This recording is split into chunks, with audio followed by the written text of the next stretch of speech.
முற்றுப்புள்ளி வைத்திருக்கிறார்கள். நான் திரும்பவும் சொல்றேன், இந்த போட்டி வந்து தவேகாவுக்கும் திமுகவுக்கும் மட்டும்தான் அப்படின்றத உறுதிபட சொல்லியிருக்கிறாரு. அதிமுக வந்து துளியும் அவர் வந்து கன்சிடர் பண்ணல அப்படின்றது இங்கே தெரிகிறதுன்னு பார்க்கிறோம். எடப்பாடி பழனிசாமி அவர்கள் வந்து சொன்னாங்க, கொடி பறக்குதா, பிள்ளையார் சொல்லி போட்டாச்சு இல்ல அப்படின்லாம் சொல்லி கூட்டத்துல சொன்னாங்க. ஆனா அந்த மாதிரிலாம் எதுவுமே இல்லை அப்படின்னு சொல்லி விஜய் அவருடைய அந்த உரையில வந்து அவர் வந்து ஒரு முற்றுப்புள்ளி வைத்திருக்கிறார் அப்படின்றத பார்க்கிறோம். இப்போ வந்து இப்படி இருக்கும் பொழுது இது திமுகவுக்கு சாதகமா இருக்குமா பாதகமா இருக்குமா அப்படின்னு கேட்டீங்கன்னா, திமுகவுக்கு தற்சமயம் பார்க்கும் பொழுது சாதகம் மாதிரி தான் தெரியலாம். ஒருவேளை அதாவது தவேகாவினுடைய வளர்ச்சி திமுகவுக்கு சாதகம்தான். ஆனால் அபரிமிதமான வளர்ச்சி திமுகவை வீழ்த்திவிடும். தவேகாவினுடைய வளர்ச்சி என்பது ஓட்டை பிரிக்கக்கூடிய அளவில் இருந்தால் அது திமுகவுக்கு சாதகம். ஆனால் தவேகாவினுடைய வளர்ச்சி அபரிமிதமாக ஆட்சியை பிடிக்கும் அளவிற்கு இருந்தால் அது திமுகவிற்கு ஒரு படுபாதாளத்திற்கு செல்லக்கூடிய ஒரு நிலையை உருவாக்கும்.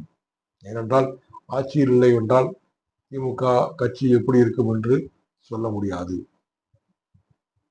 பார்க்கலாம் எப்படி வந்து தவேகா அடுத்து எடுத்துட்டு போக போறாங்க அப்படின்றது பொறுத்துதான் இருக்கிறது.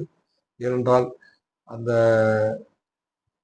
யுத்த களம்னு சொல்றோம், அதாவது ஜனநாயக அந்த தேர்தல் களம் இருக்கு இல்லையா, அது வந்து ஒரு யுத்த களமாக கருதப்படுகிறது, ஒரு ஜனநாயக களமாக கருதப்படுகிறது. ஏனென்றால் அதில் திமுக கையாளக்கூடிய உத்திகள், அதிமுக கையாளக்கூடிய உத்திகள், இவற்றுக்கிடையே தவேகா என்ன செய்யும் அப்படின்றதெல்லாம் ஒரு கேள்விக்குறியாக இருக்கிறது.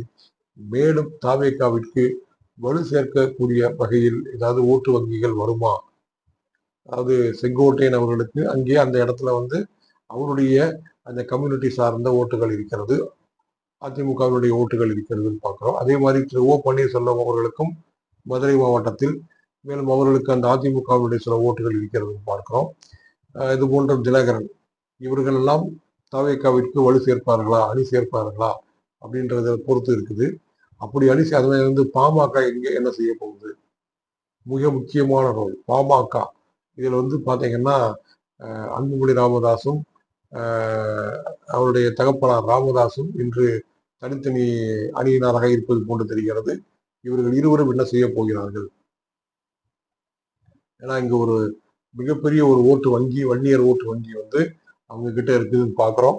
அதுல வந்து அவர்கள் இருவரும் இணைந்து யாருக்கு வந்து அவர்கள் வந்து